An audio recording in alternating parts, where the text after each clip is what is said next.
Hello, everybody. Welcome to another episode of the Simon Whistler Show. Did you like that intro full of energy, pep, pump it up? Welcome the people! That's pretty good. We were listening to some music very shortly before we get started. Music that I didn't know because, dude, I don't know any music, apparently. No, it does as seem we've that discussed previously. Would you like some tea? I'd love some tea. I promise some tea. We pass me just a also cup. had cake. We're recording 2 episodes today, back to back, and we had a little cake break, which I liked. Sam's off to Bali, so we get some episodes in the bank. In the can. A podcaster I listen to frequently called Adam Carolla, big fan of his. For the longest time, he would describe recording several podcasts at once, like we're doing today, as gang taping. And I did not get the joke. And I was like, because it sounds like gang raping. Yeah. I assume it's just way too close. And I'm like, I would never refer to it like that, but I assumed it was maybe it is some industry term. But I'm like, that's not... I wouldn't use that term. No, I wouldn't use that. So is it an industry term I'm not getting, or is it like an off-color joke? And it is Adam Carolla, so he does make some pretty off-color jokes. I honestly couldn't tell you. But I'm like, that you're sounds... far more industry than me. I don't know, but it sounds way too close. Way too close. Let's just jump into some content rather than talking about gang taping. Jesus. Solid start, eh? It's only going to go down here from here, Sam. I want to talk about... Let's just jump right into it today. Mm-hmm. I want to talk about Robert Pattinson and you know Robert Pattinson? Twilight. Have you seen any of these movies? I'm so team Edward. I don't even know what that means. Or are you team Jacob? Who's Jacob? Jacob's the... Is he the wolf boy? He's the wolf one. Okay. There you go. You see, you are hip. You know this stuff. I think through things that have made fun of it, I must be, slightly familiar with it. I won't admit it any further than that. I haven't seen any of them. I have not read the books. I have not. Oh, wait, have you read the books? No, I actually That didn't. would be embarrassing. My brother did, and he really enjoyed them. Is he a 12-year-old girl? He was at the time. It's 2020, man. He could have, Exactly. changed his gender. Exactly. So Robert Pattinson is the guy who plays the lead role, or there's the Bella girl, and he plays Edward, who's a vampire, sparkly vampire. I don't really care about any of this stuff. All I care about is the fact that he seems to be a bit of a legend. This is from ages ago. I just remember seeing this when it first came out, and it was so cool. Let's just open that YouTube video. And let's just watch it. I mean, we probably might get a copyright hit by this, but I don't care. It's too entertaining. Voila. Okay, so this guy... Thank you very much. I was thinking during the introduction when I was a kid, and that's a long time ago, but Just pause it a sec. kids might... Water for Elephants. That was a good movie. I haven't seen it either. Really nice. No, But good he's film. doing an interview for... Shit. Oh, Simon! God Rookie error. damn it. Rookie error. Oh, okay. Okay, I got to make a sign for myself because I failed at that twice now. I was so disappointed of myself that one time. Yeah, it I happened, know. And I'm glad that your tally is better than mine. Yeah, no, I've done Bigger it than mine. twice. God damn it. Oh, right. So anyway, he's being interviewed. Robert Pattinson is being interviewed on the Today Show or something. Yeah. Fairly Today.com, I guess, the Today Show, whatever. Today Show. It's like a big American TV show. Yeah. Let's watch. Okay. Boys my age, they wanted to be baseball players or they wanted to run away and join the circus. This is a very different time. Did you have any of those dreams as a kid? Running away and joining the circus? No, the first time I went to a circus, somebody died. One of the clowns died. All right, I'm not letting that go. How did the clown die? His little car exploded. The joke car exploded on him. You're being serious about this, Seriously. yeah? So did that kind of ruin the circus for you? It was. Like, my parents had to, everybody ran out. It was terrifying. Oh my Okay, God. yeah. So that's pretty intense, right? Now open up the second link in the document. I always wanted to run away with the circus. All right. Maybe a bit to unpack there, Sam. All right, here we go. We'll save that for another day. So load this up. I know your first impression you got of the circus wasn't the most romantic, exciting one. You said it was kind of a devastating experience. What happened? I said this thing, but I actually made the whole thing up. Oh, you did? Wow. It's coming back to haunt me. I said on some show, it was really early in the morning, and it was the day after the New York premiere. and someone asked me what my experience at the circus was, and I was like, oh God, I have nothing interesting to say. I was like, the first time I went to the circus, the clown died. God, that takes balls. Yeah, but just because he's bored, essentially. Yeah. He's just bored. He's like, and I read a write-up about this, and it was kind of like, yeah, when you're young and, you know, super successful movie star, you just kind of get in your mind that you could do whatever you want, and there's not really any repercussions. And here is a perfect example. He's being quizzed. He's on some stage here. It seems very serious. Like, everyone's smartly dressed, and he's just being asked about this thing he did, and he's like, no, I just lied. It's cool, right? I made that up. Yeah, that takes balls. I'm like, what a legend. Like, I get a bit camera shy, like when I know no one else is here. Like that's when you know you're live in front of but this is 20 million people or whatever it is, and you come up with a story like that. Somebody died while their little car blew up. That is beautiful. Well, it's interesting, right? Because I don't know. I've done a few small interviews, and you do get these people who ask just like dumb questions. And I'm like, kind of, you could just make it up. No one would ever know. It's kind of funny. And if it ever comes back to you, just say that you made it up and it's like just a joke. What were we joking about in the last episode? It's performance art. Performance art. Yeah, no, true.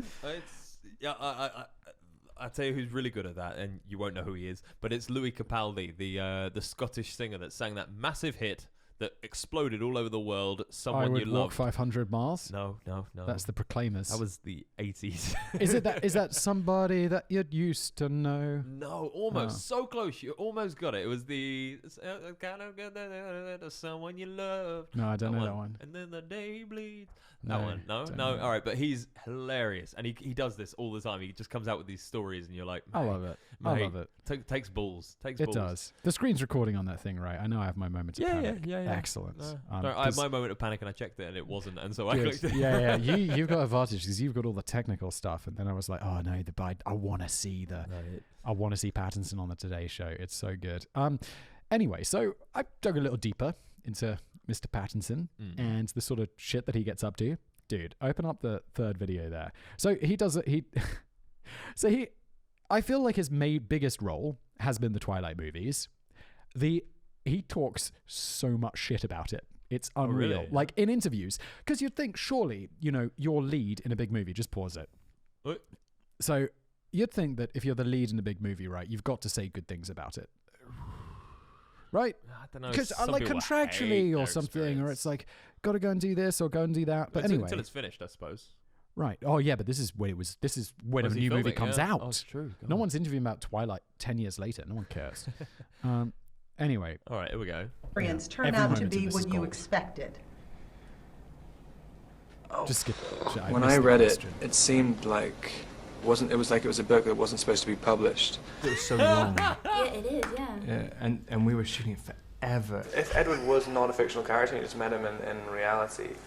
He's one of those guys who'd be like an axe murderer. When he put it It's so good. Do you know a great story about him is that he used to when he started auditioning as an Englishman. Yeah. And then wait, is he American in Twilight? Yes, in Twilight he's American, and in a lot of the films, like the one about elephants, Water for Elephants, he's American, and he basically he always used to have to audition in an American accent, and so they were really scrutinous of the American accent. Okay, and so he started just going, "Yeah, I'm Robert Pattinson from Denver, Colorado," okay. And he just put on this accent, so people wouldn't, and people just didn't ask him; they just assumed he was American. When Hugh Laurie was auditioning for House MD, he. The director or the casting director, whoever casts people, was like, I don't want to see any more Brits. The accents are never good enough. I don't want to audition any more Brits. We're just looking at Americans. He sees Hugh Laurie's tape and he's like, that's our guy. Didn't know he was British. That's the American that we need. Yeah, that's the American for our story. Well, I don't know if this is wrong to say. I don't think Americans can do English accents very well. I know the select people can. Of course some can, but they're all sort of like stage actors. They're all real actors. And also the problem is English accents. What is an English accent? True. There's so many. I mean, even between you and I, we've similar parts of similar parts of the country, roughly, similar backgrounds. Yeah. Yeah. No, true. I suppose, and that's the same with American though. However, it's. I don't think it's quite as diverse. Maybe not.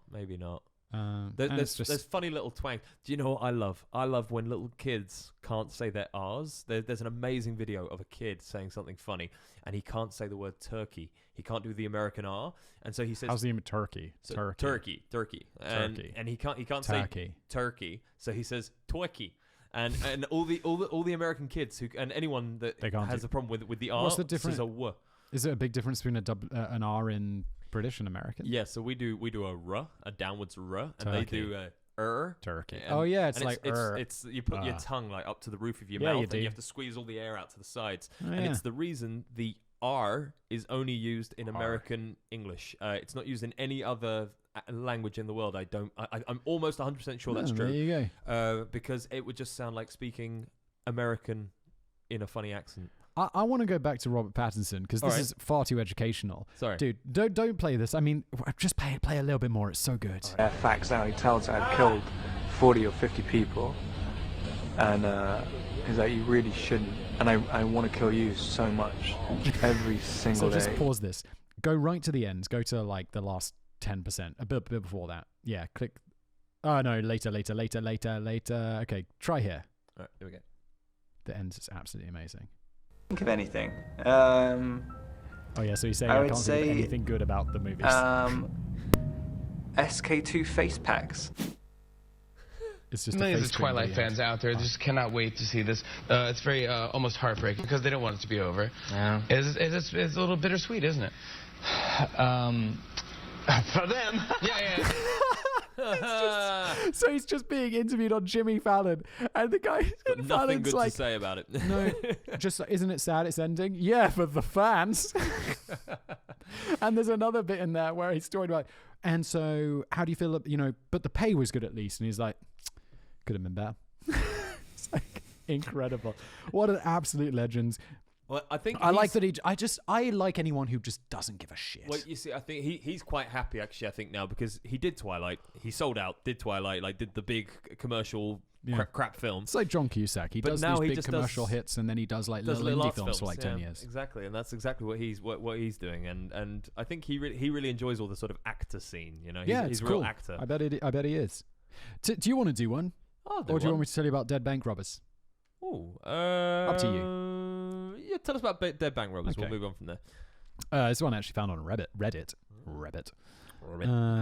Texaco Cooper Power. Quick, while you're reading your notes, quick note. Do you know? Quick fact. Do you know why in English we say ribbit for the sound a frog makes? No. So there's actually only one frog in the world that makes the ribbit sound, and it's in California around the Hollywood studios. And so when they recorded the frog that like was used in films, that's what they used. It's ribbit. Wow. Yeah, I don't think I've ever heard a frog make a ribbit sound. No, they don't. They don't like yeah. And that one just does ribbit. Okay, so dead bank robbers, right? This is a short one. So as you can imagine, I don't know. I imagine 1920s Texas bank robberies were a thing, like in my mind, because of movies. Turns out they totally were. And at this kind of time, they didn't really have like a proper police force in like small towns and stuff, so it was all a bit weird. And basically, people were just robbing banks left, right, and center. So this group called the Texas Bank Owners Association, they were essentially like, hey, if anyone kills a bank robber while they're robbing a bank, we'll give you $5,000, which was about $75,000 in today's money. I'd kill one. Right. So this is, on the face of it, you're like, well, this is quite a good idea, isn't it? Like, what we'll do is, we're not going to hire security guards. We'll just make it vigilante justice. Like, hey, if you kill someone while they're robbing a bank, you can kill them and we'll give you a ton of money. Right? So either, they're going to be dead or people are not going to be robbing banks because everyone's looking out to kill them. When in Rome. Yeah, I think it's pretty good. But then you realize very quickly that there are some major problems with doing justice this way. Yeah. Like, he wasn't robbing the bank. Right.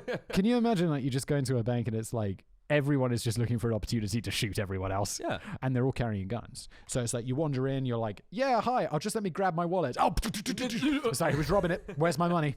And very quickly this became a major, major problem. Well, mass killings everywhere. People were just shooting people willy-nilly in banks and all of this stuff. Super trigger happy. And also people were like set up. So they'd be like tricking people into robbing banks and then shooting them. So it'd be like, yeah, you robbed that bank, okay. Did they have to be shot to death? I believe it was killed. Yes. Killed, yeah. If anyone kills a bank robber while he's robbing a bank. bank. Yep. Yeah, that's right. So yeah, people would be set up. And then worst of all, the police were sometimes doing it. So local officers would trick people into robbing banks as well, shoot them, and then collect the rewards. And I'm like, $75,000 in today's money, but in the 1920s, like $5,000 in the 1920s, that's a lot of money. So you catch 10 people. Yeah. As a sheriff? Catch, shoot. Yeah. Yeah, and then like some cops got busted for this, some didn't. And essentially, it wasn't withdrawn, the law in Texas, like officially, until the 1960s. Wow. Yeah. Okay. And you would have at least think, right, that it worked. That bank robberies would go down because people would be afraid. Has shooting people laws ever really brought crime down? No, not really. And yeah, it didn't stop the crime wave. It was finally ended, or like reduced. Still bank robberies, obviously. In the 1930s, when it became a federal crime, so the FBI could get involved, and they kind of got serious about it. Oh wow, okay. Was the FBI a big thing back in the 30s? I think that's when it became a big thing. So the people who were robbing banks, suddenly it wasn't like you got to deal with like Johnny local policeman. You got to deal with the FBI. Yeah, who will be there on horseback in the next 3 hours. Yeah, eventually. Yeah. I still got this FBI hat here. Did you see my FBI hat? No, did you ever do an interview for the FBI or anything like that? No, someone who works in, I think they're actually in the Marshals or something, Marshal Service. They sent me some FBI merch, which I thought was pretty cool. That's a job I would have loved to have done, but I say that, be a spy. I was actually just gonna ask you. Don't you think it must be an interesting job to be a bounty hunter? It's like, dude, I was looking on this. I really wanted to find something interesting about Dog the Bounty Hunter, but there were just so many just highlights from seasons. I was really hoping to find something crazy about bounty hunting, but I didn't. It's a bit disappointing. I kind of wonder how far they can push the law. It's like. It's sort of like private detecting as well. It's like, how far can you go? Well, you can't break the law. Not break the law, but tiptoe the edge. Because the law is not tiptoeable. It's you break it or you don't. Okay, well, say as a bounty hunter, if you're going for... Oh, God, what did I do? I think I ran over something. Don't worry about it. No, as a bounty hunter, say you have to break the law in order to catch a person. Say you have to speed, or you have to, I don't know, tackle someone through a window or something. And you're liable for those. You're liable for those. But you pay it out of your bounty that you receive for getting that person. Well, it depends if it's a fine or jail or what. Are there still any dead or alive bounties out? No idea. Oh, dude, there totally are. Yeah. Wait, no, because it can't FBI be like top 10 and things. Yeah, but isn't it usually? It's almost always like information leading to the capture of, right? Unless you can capture the person and bring them in. No, I don't think gagged. so. No, I don't think that's the case anymore. Like, you can find it out. Just go FBI top 10 most wanted. FBI. Let's do it right now. But I don't know. This is live, guys. I think all of these things are super glamorized by TV and the movies and stuff. Because I don't know. I think being a spy in real life is actually pretty boring. Really because boring. All you are, I mean, even if you are the most interesting type of spy, so you're sent abroad, it's just you're under the cover of a diplomat. So everyone thinks you're a diplomat, and essentially you kind of do what a diplomat does, except you have like a secondary brief to discover information about this, or like.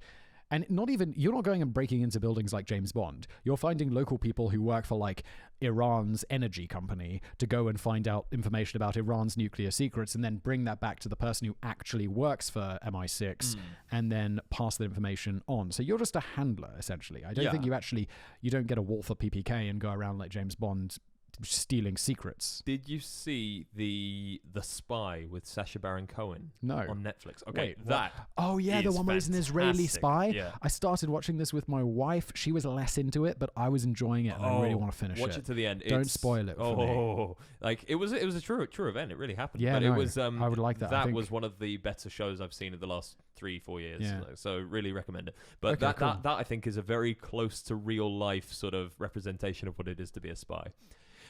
I can't see any like bounty just on these click guys. on one of these guys. It'll tell you. What does he do? Just zoom in on that thing. Oh, here we go. Hang on, this is very exciting. Wow, this is so cool. This is like the movies, though, isn't it? Unlawful flight to avoid prosecution, murder in the first degree, attempted murder in the first degree. Wait, so he's on the top 10 most wanted, but he's just a murderer? Aren't they looking for like Bin Laden would have been on here before, right? I imagine so. Reward. The FBI is offering a reward of up to $100,000 for information. Bin Laden's reward, I swear, was like 25 mil. I believe it would have been. So scroll back. I want to find someone who's more of a criminal person. Like, look up this guy. Yeah, no, that guy. Hang on. Here we go. Said. That's you racially profiling. No, they're all of different races. Hang on. Here we go. Come on, internet. Here we go. That's not looking good. Let's click it. Let's click it. There we go. Oh my goodness. Unlawful flight to avoid prosecution, capital murder, multiple. Okay, so he's just a murderer who ran away. $100,000. I want someone more interesting, Sam. What do you qualify? I want as to find like a interesting? terrorist. Okay, all right. Hang on, there must be at least one terrorist on here. Stop and look up the Eugene guy. Palmer. No, he's not a terrorist, is he? He looks like a pedophile. Now I want to know what he's guilty of. All right. Look at that beard. Eugene though, Palmer. What's up Everyone with keep that an eye out beard? for Eugene Palmer. I bet he's a pedophile. There we go. Oh no, he's a murderer. 100,000. Yep. I bet he's thrown some pedophilia. I think that seems to be the It seems to be the average sort of level. I mean, these murderers, they must be like multi-murder. Like, you're not going to get the FBI. Okay, so scroll down, see what it list. says. Right, so here you go. So he is American. He's allegedly wanted for allegedly shooting and killing his daughter-in-law on September the 24th, 2012. Oh my God, he's been on the run forever. After a local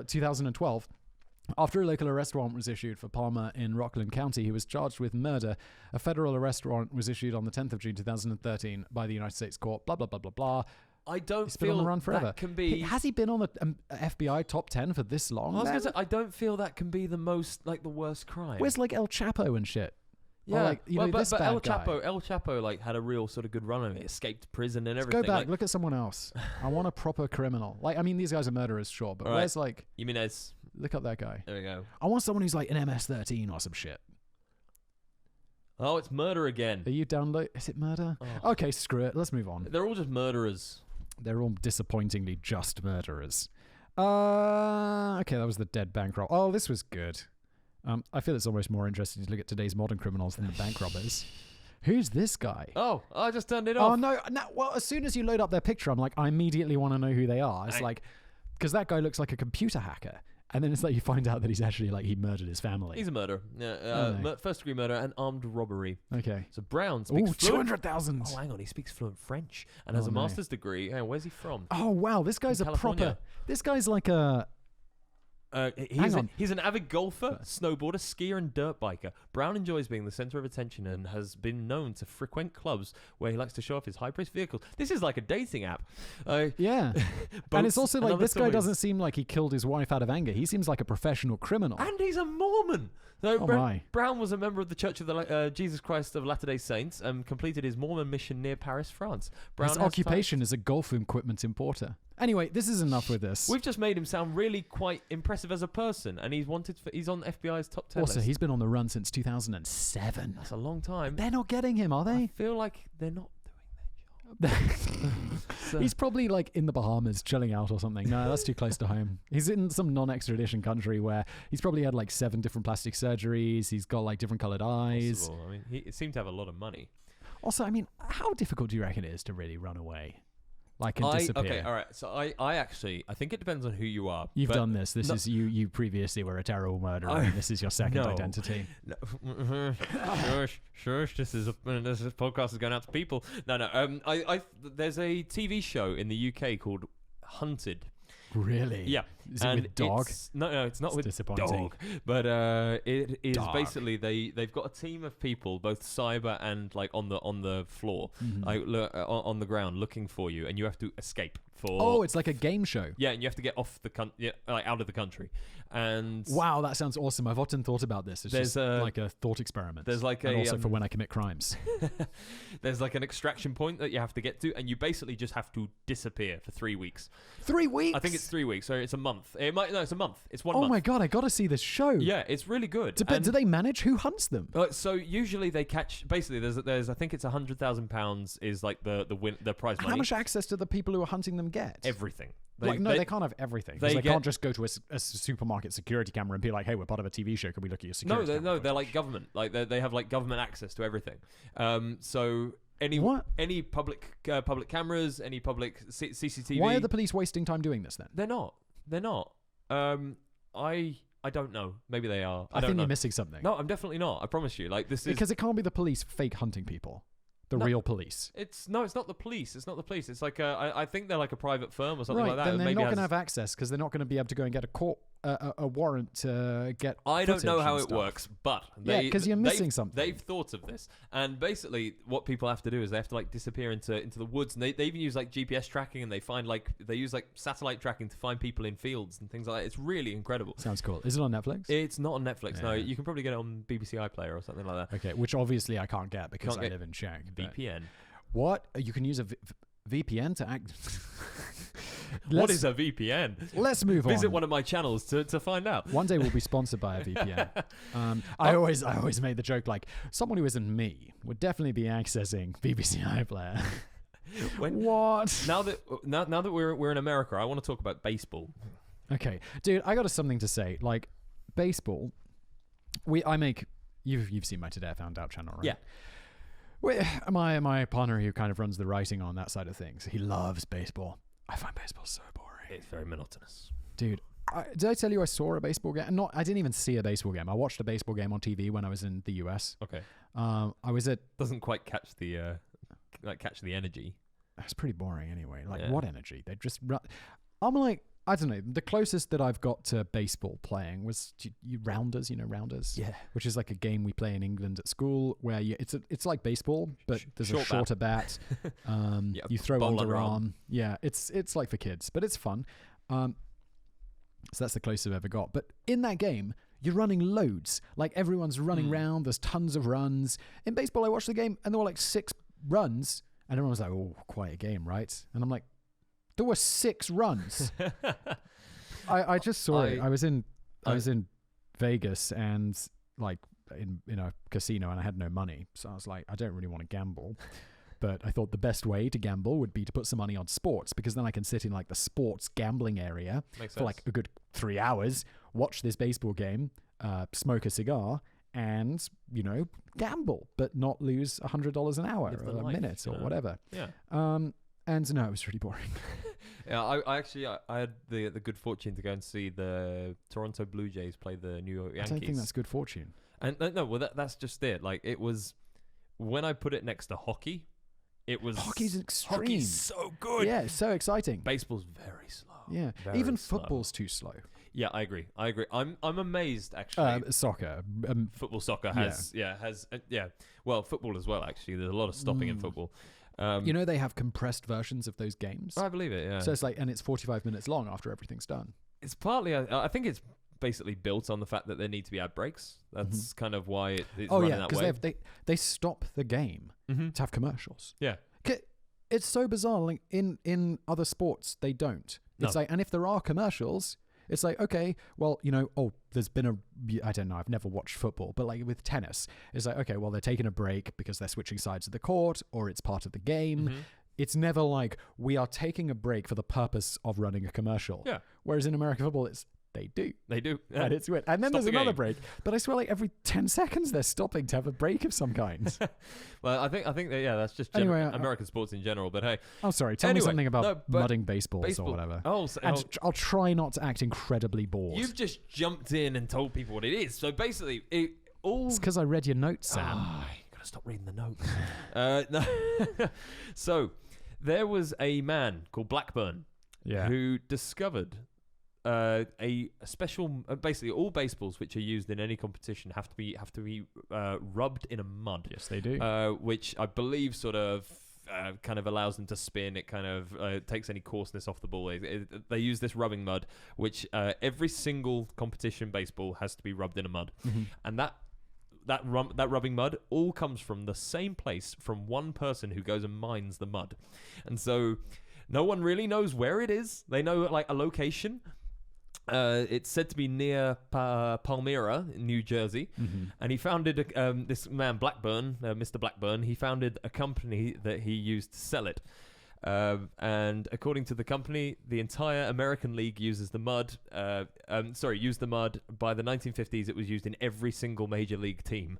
So it all comes from this one guy who goes out with a wheelbarrow and a few buckets and digs up this mud and then sells it off privately to separate clubs. We did a video about this and we ran the numbers on how much money this guy was making, and it's not that much. Like, it's like 50 grand or something. Yeah, it wasn't even like a full-time gig, we figured, for, he has to have a job on the side, and he supplies all of the rubbing mud to Major League Baseball, and he sells it online to anybody else who wants it. And also, I think the company that makes the balls is Rawlings. They will be changing something to the ball, so it might not need the rubbing mud anymore. Oh, dear. But, well, it's also a tradition, I suppose. Yeah, I mean, I love, there's a quote from him now. It says, if anybody happens to catch me in the act of harvesting the mud, I come up with a story to give them a reason I'm putting mud into a bucket. I've told people I use it in my garden, I use it for my rose bushes, I use it for bee stings, poison ivy, and any kind of story, all of which are very reasonable and banal answers to why he's taking the mud. Speaking of banal, baseball. There seems to be a long-running... you really don't like American sports, do you? I don't like sports in general. Sports, no? I like tennis. I enjoy watching tennis. That's about it. Pong? No, I don't like table tennis. You can't see what's going on. Pong. Pong? Oh, like pong. the video game. The video game. I think eSports are going to be huge. Oh, you see, I can't do eSports. Why? I don't know. I just don't. It's going to be sports. Just it's faster and just it's faster. It's more competitive. It's like I don't get fantasy league games. I don't understand it. I know my brother does it. Fantasy I could get into, like, because then you're stats, somehow involved in the game. I think I'd be into football and stuff if I was betting on it. Yeah. But I don't really like betting. I don't bet because I'm a very compulsive better. Oh, yeah. And so I like... Dude, we are unpacking all of your problems today. What was it earlier? Yeah. Like, you often thought about running away to the circus. Now you're like, I'm a compulsive gambler. That was... So you've... Essentially, in this episode, what we've discovered is you're a compulsive gambler who ran away, changed your identity, and possibly spent time with the circus. I'm the kind of person that You're building up your own mythos. I have to set myself very strict rules about if I'm going to gamble, how I'm going to gamble. So like, I did it in this way that I said... Right, £10 on a roulette table. If you win, you can go mad with that money. But then you're always going to lose. Well, no, not necessarily. Yeah, okay. Because then you'll keep gambling more and more. You'll get up to like $1 million, and then you'll be like, oh, okay, well, I'm just going to still gamble with that. Exactly, and that's kind of my problem. And this is what happened. I sat down on a roulette table, and I managed to multiply £10 up into £400. Mm-hmm. And then in one fell swoop, I lost £250. And... it was just the biggest like kick in the ribs, and I just from that moment was like, right, I like betting too much. This is dangerous. Yeah. I feel it. I'm gambling like, sucks. I really get caught in it. I'm like, oh, this is gonna be incredible. I'm gonna win. I'm gonna be rich and famous, and that doesn't happen. Yeah. No, gambling. I'm just too logical. Like, all I know is you go into the casino, then you leave with less money. It's just what happens. Yeah. Anyway. I want to talk about something interesting. Do you know that people... Wait, no, it's my turn. Oh. I want to talk about the Anarchist Cookbook. Oh. Dude, we talked about this before. That was thieving. Yeah. Right, it is your show. It's do whatever the hell I want. I'm going to talk about the Anarchist Cookbook. All right. We talked about this, I don't know, 4 or 5 episodes ago. Again, like I went through a bunch of them when I was like doing the follow-ups. Scroll down. I skipped China's virtual trains because it's boring. Oh, okay. I don't know. Maybe we'll do it at the end. Do it at the end. How are we doing for time? I'll time that in. This is like a 5-minute segment. We're halfway through. Okay, cool. So we talked about Banana Dean, but we talked about the Anarchist Cookbook. Somehow we got onto Banana Dean, which is like, okay, start at the beginning, Simon. The Anarchist Cookbook was this like big document that this dude put together back in the day, in 1971. And it was basically this at the height of counterculture in America. And it's basically how to make explosives, how to hack, how to make weapons and drugs. It's a pretty intense book. Yeah. Had you heard of it before? No, we mentioned it on the podcast. Yeah. And I mean, I definitely didn't download this book when I was a teenager. But someone who I know did, who has a similar name to me, wasn't me. So legal disclaimers out the wazoo. Diamond Gisler. Well, you'll see why, because people went to jail for that, or they for getting the book. Hang on. Okay. Getting way ahead of myself. Yeah. Reel it back. One of the things in the Anarchist's Cookbook was bananadine, which we talked about before, which was basically if you get like a bunch of bananas and you scrape off the insides and cook them and smoke them, you get high. And it turns out that's just a lie, and it's kind of famously one of the myths. And I just wanted to talk more about the Anarchist's Cookbook in general because it's pretty fascinating. So yeah, like I said, it was written during the height of the Vietnam War, counterculture, all that stuff going on in the US. Fun extra fact. Yeah. The guy who wrote the book later had deep regrets. He became super religious and tried to get it pulled from sale, but it sold the publishing rights to another dude who was like, no, dude, this is mine. Like, you sold it to me and I'm going to keep on publishing it. And yeah, that kind of sucks to be him. And was it published as a book, or was it like... It's published as a book. So like you could go into the bookshop and buy this book? Dude, and it's been banned in a whole bunch of countries. I bet it has. And all of this stuff. Just click on the second link there. Ignore the first one, which is just... Oh, well, click on the first one as well, and because then people who are watching this will get an image of what it looks like. And then scroll over to the second one, because this is ultra crazy. Yeah, so this is like the famous image of the book. The image of the book. Okay. And then here we are. So how the UK prosecuted a student on terrorism charges for downloading a book. Right. So this guy... It's also weird because I think he went and fought in Syria. Well, that's a bit more terrorist. No. Like on the Allied side. Okay. Yeah, not as, but he wasn't in the military. It was like he went. Just scroll in a bit on that. Okay. It's right at the top. Yeah, just zoom in though. Zoom in. Oh, zoom in. Sorry. Yeah. No worries. Yeah, Walker traveled. So last summer, Walker traveled from London to Syria, where he joined the Kurdish-led YPG militia in its fight against the so-called Islamic State. After serving with the group for some 6 months, Walker returned to England, where he was charged under an anti-terrorism law. So essentially, this guy, the article's really, really long. It's actually a good read from The Intercept. Nice bit of journalism. Charged under an anti-terrorism law. Yeah, because the law is set up to be anti-terrorism. Got it. Okay. And so they think he's a terrorist. He's not. And he downloaded the book and printed it out, and the whole story's worth reading, but essentially it was part of some like role-playing thing that he was doing. That was what his defense was, and he got off. But the crazy thing is that he got in trouble for printing this out, and it was a big court case, and it went on, jury trial, all of this stuff. But what crime was broken? They said that he was planning, he was going to use it to make explosives and do terrorism and stuff when there seemed to be no evidence to support that. Ridiculous. Which is why he got off. However, the crazy thing is the book is available on Berkeley's website. Really? Like Berkeley EDU. Just click on that, go back to the document. And so... I don't know. Are we gonna get in trouble with the authorities because we opened this tab? Should we download it?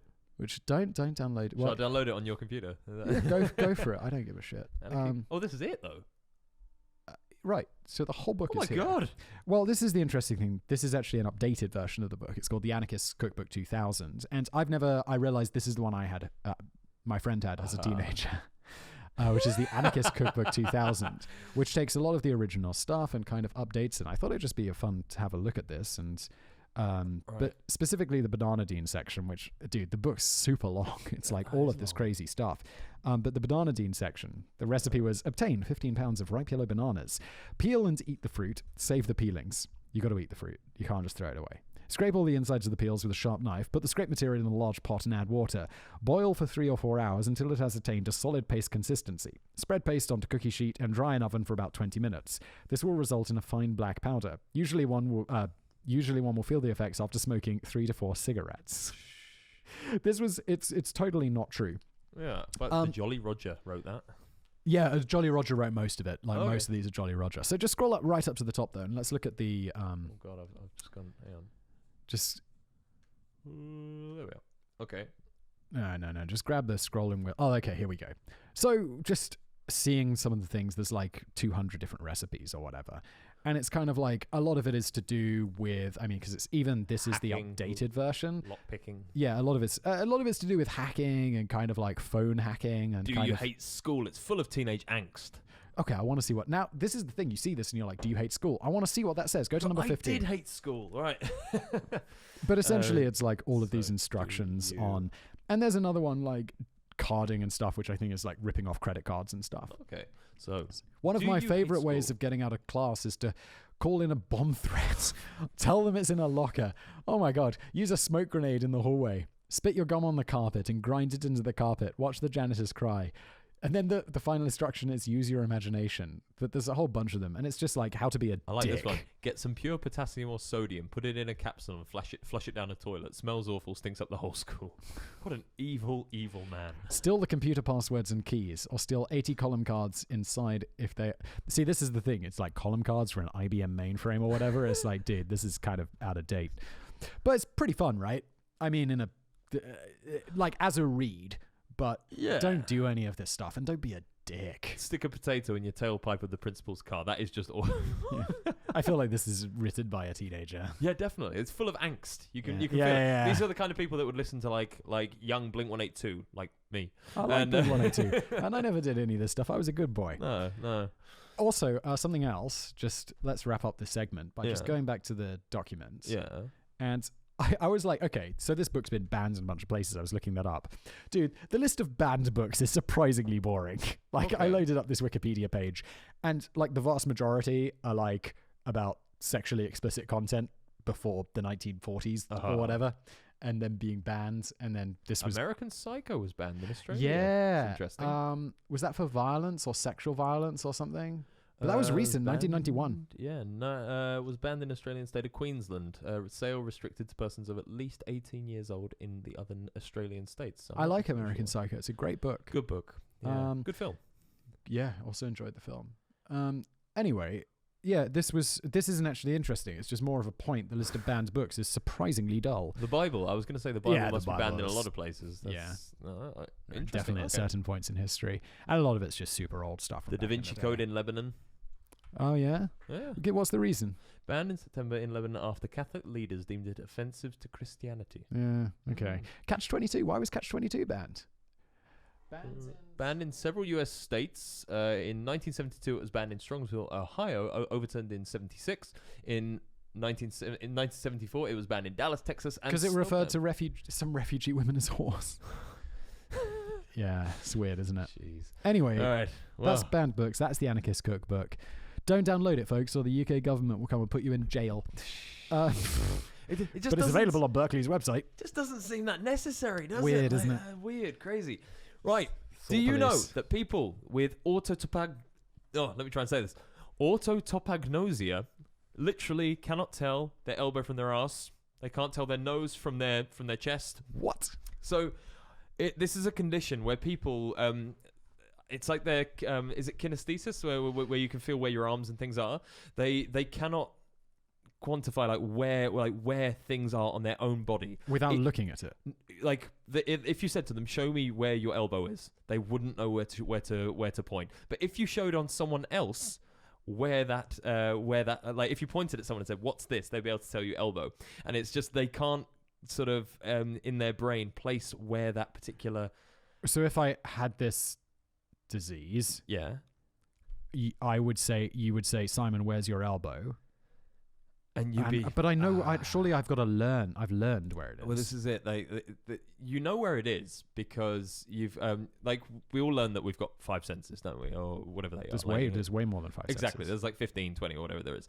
So one of them is knowing where your limbs are, and I think they call it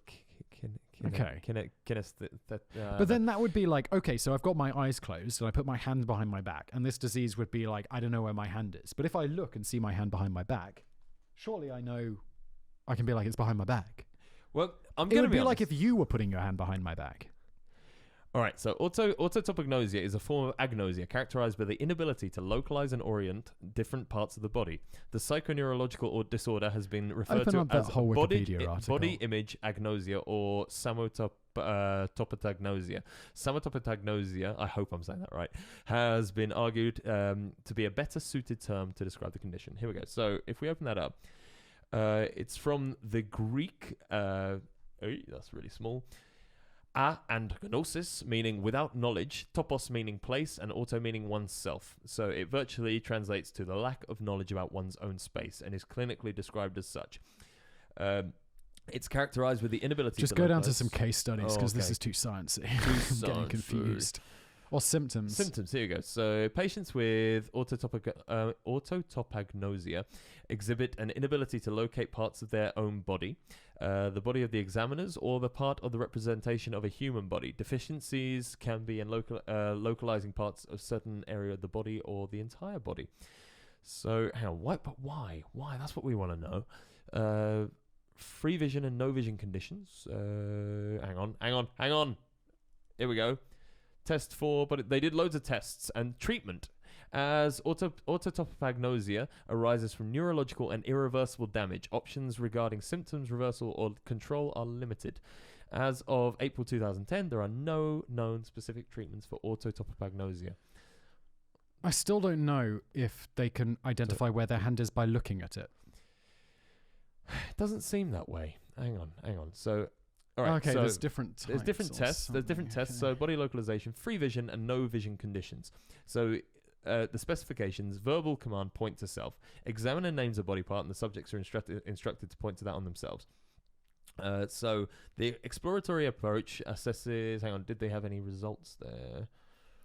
Okay, it They seems like didn't. there are different conditions and different levels of the condition, and some people can't even do it when they're like looking at hands and they can't say that's Exactly. a hand.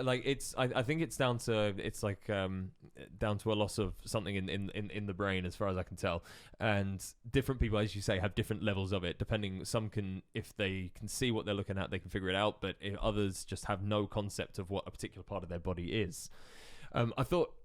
I collected together some other interesting symptoms. Syndromes. Have you ever heard of the Jerusalem syndrome? No. All right. So this is actually this is one of those ones that you go, what? Is that a real thing? Yeah. So Jerusalem syndrome is a group of mental phenomena involving the presence of religiously themed obsessive ideas, typically when people go to a religious place of worship. So it might be Mecca, it might be Jerusalem, it might be wherever. And they are just overtaken by a feeling of divinity, and they of them being divine, of divinity itself. And so they often wear like white robes. They'll grow out their beards and things like. I'm not joking. All right. No, I could believe that. Think about all those dudes who go to like India and to do yoga, and then they become yogis. Yeah, or like I don't know. Is this just a trope? But I swear this happens. Or like people go on to do spiritual things and become super spiritual. Mm-hmm. So is it a medical condition? I want to try and. Here we go. This is from the Telegraph. You got Jerusalem syndrome. Oh my goodness! Look at that. Oh, that's very dramatic. There's a. Oh, okay. No, that's not real. That's a. It's a man coming off a cross, pretty bloody. It's not real. So hang on. Here we go. So Jerusalem syndrome, a well-documented phenomenon where foreign visits suffer psychotic delusions that they are figures from the Bible or harbingers of the end, or harbingers of the end of days. Wait, so I thought you said it was when they become overcome with spiritual feelings, or do they think they are figures from spirituality? I think they believe that they have been overtaken by spirit, a specific thing. Spirit. I think this sort of has different levels. I don't think everyone's. Here we go. Hang on. So types. There's types. Type 1.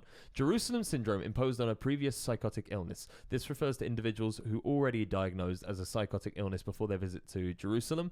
They have typically gone to the city because of the influence of religious ideas, with the goal or mission in mind that they need to be completed on arrival or during the stay.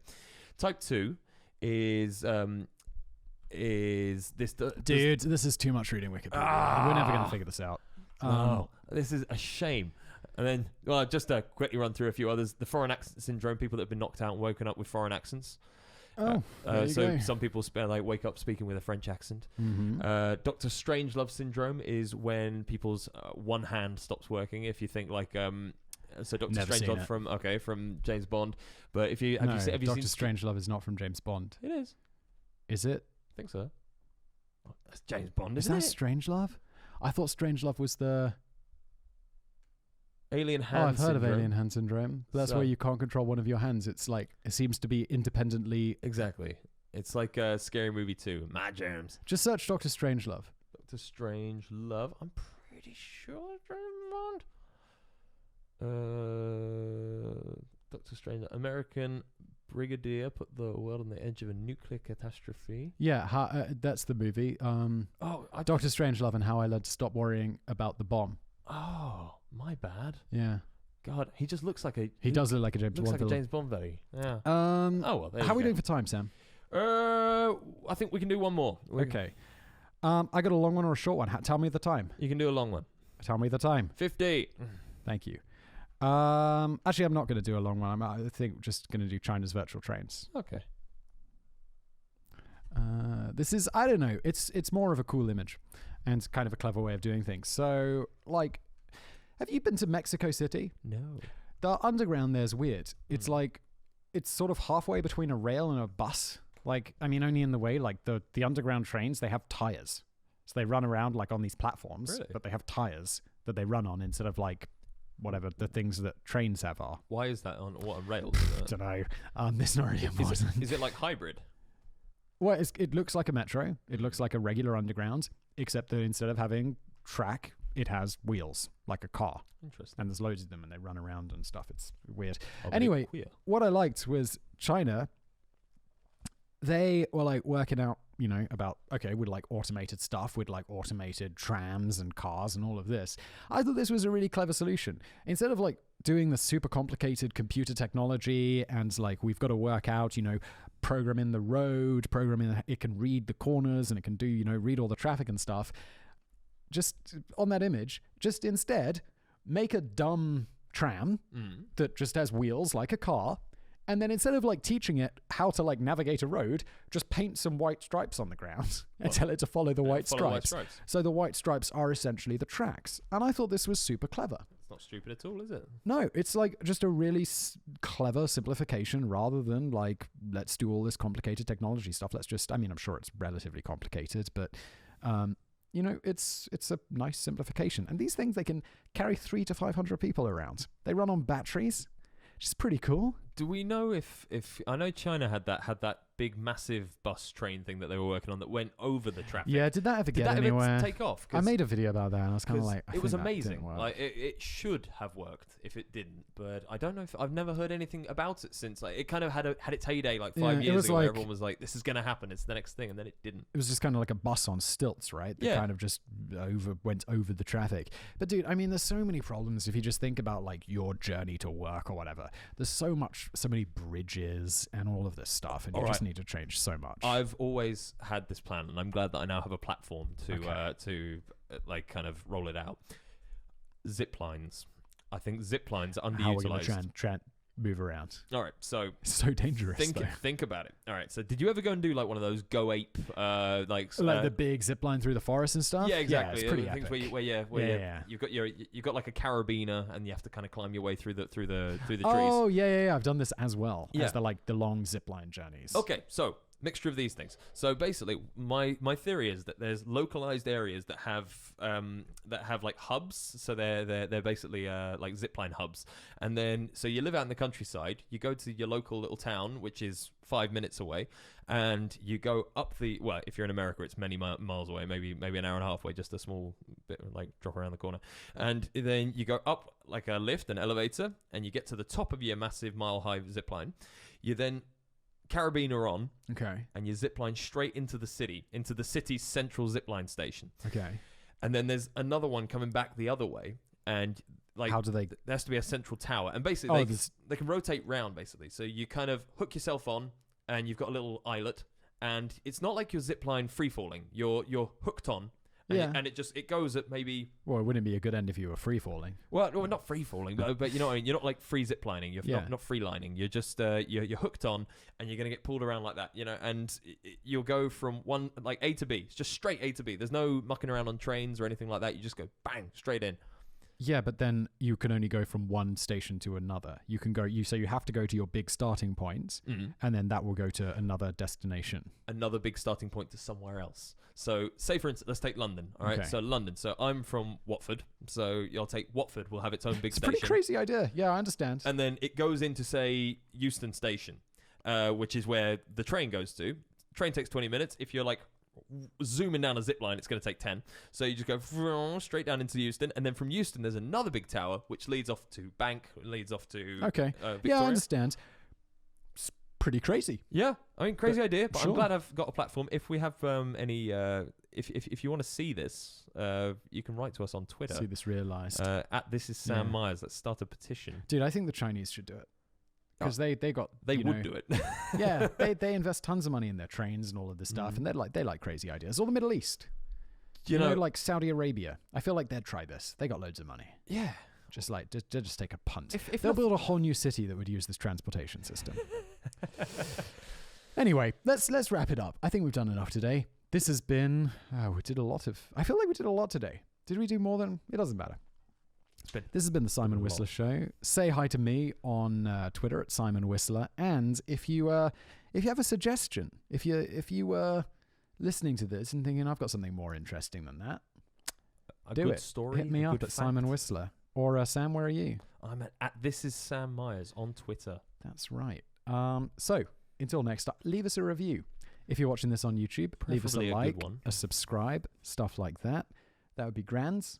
And I'll see you next time. Bye, everybody.